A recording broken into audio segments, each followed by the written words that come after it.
Now, getting off to a good start is amazingly beneficial for your freight broker business, because what it allows for you to do as a freight broker business owner now is to focus on the core responsibilities of your business instead of having to be in the weeds of the business. So we want to get off to a great start. Now, here's what happens. A lot of times we're so excited, we're ambitious, we just jump out and start getting set up because we're excited about this opportunity. We think that we can do great things with it. And it seems pretty simple to get set up. But if you start out doing things wrong, then you can't end up the right way. It's going to end up the wrong way, and your business is not going to be prepared. It's not going to be ready to start receiving and servicing customers. So we want to avoid that by starting off the right way. So what I'm going to do for you today in this video is I'm going to give you 7 baby steps to make sure you get your freight broker business off to the best start. So let's jump right into it. And one of the biggest differences between those that are successful as freight brokers and those who are not successful is the successful freight brokers have vision. And when you have vision, you have direction. And when you have direction, now you can see you have purpose, you have meaning behind what it is that you're doing. But when you don't have vision, you don't have any direction, you can't see, you don't really know what success looks like, then it's easy to get off course. It's easy to get confused. So first, let's identify the mission.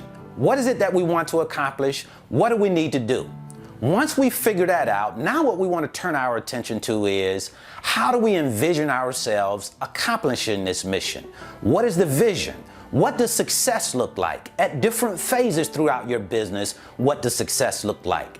Because when you have vision, now you can focus, you have clarity, and you can take the action steps that you need with the confidence and bring your success to existence. Now, I'm sure you've heard that saying that if you start off right, you don't have to worry about getting that way. And there are some fundamental pieces. There are some real simple pieces to a freight broker business that we totally look over. We just skip past it as if it doesn't exist. Why do we do that? I haven't figured that one out just yet. I kind of think that it's one of those type of things that maybe you just think that it's going to solve itself. What am I talking about? I'm talking about the financial piece. You are probably going to go at least a couple of months before you get your freight broker business up and running, before you get that first load moved, and it could take longer than that. And because we don't plan for that problem, we usually run into a big issue right out of the gate in our business, because we're thinking that money is just going to start coming in because the business is open. Because we decided, oh, we're going to open a business, then that automatically means that money comes with that, and that's a mistake. Because I'm sad to have to tell you that that's not how it works. There will be some time in your business where there's not any money coming in. And if you haven't accounted for that, that's going to make it really tough on you as a business owner to get that business moving so that it can make money. So we need to account for that piece. How do you account for that? Well, you take it as it is. That's a problem. That's something that you're going to have to deal with 2, 3, 4 months with no revenue coming in. So how do you pay for your business? And then what kind of strain is that going to put on your household, on your family? How are you going to still pay your bills? Because if it's going to cause that kind of strain where you're not able to meet your bills, then it's probably not a good idea to get started.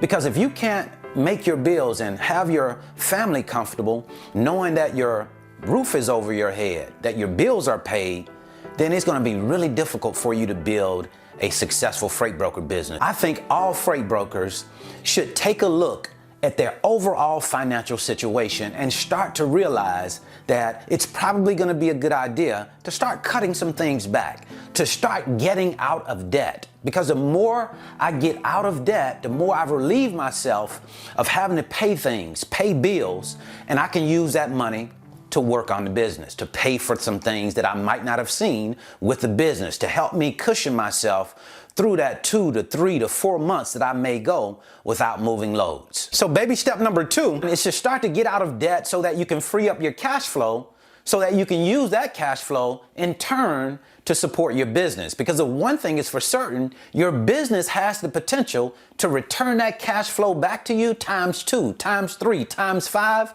times 10. Now, as you start to get out of debt, I want you to start getting your mind ready. Start to ask yourself some questions about time.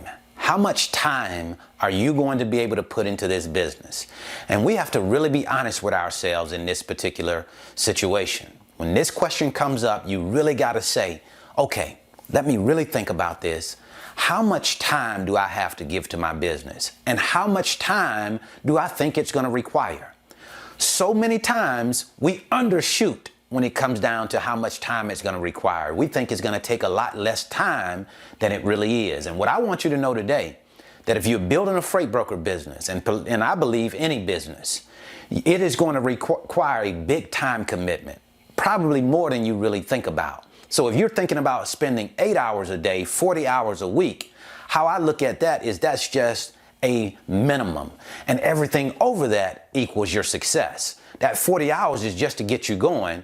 After that, that determines, how successful you are based on the number of hours you work after 40, in my opinion. And another aspect about time that I think is important to deal with is how much time are you actually going to give this business to work?